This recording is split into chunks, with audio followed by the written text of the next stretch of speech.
அஸ்ஸலாமு அலைக்கும்.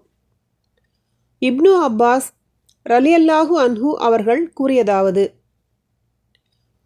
வேதனை செய்யப்பட்டு கொண்டிருந்த இருவரின் அடக்கத்தலங்களை கடந்து நபி ஸல்லல்லாஹு அலைஹி வஸல்லம் அவர்கள் சென்றார்கள். அப்போது இவ்விருவரும் வேதனை செய்யப்படுகிறார்கள்.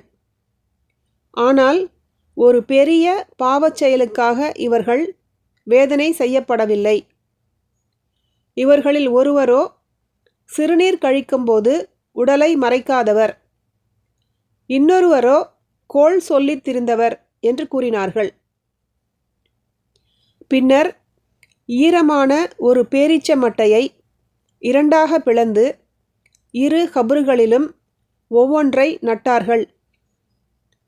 தோழர்கள், அல்லாஹ்வின் தூதரே, ஏன் இவ்வாறு செய்கிறீர்கள் என்று கேட்டதும், இவ்விரண்டின் ஈரம் காயாதவரை இவர்களின் வேதனை குறைக்கப்படக்கூடும் என நபி ஸல்லல்லாஹு அலைஹி வஸல்லம் அவர்கள் கூறினார்கள்.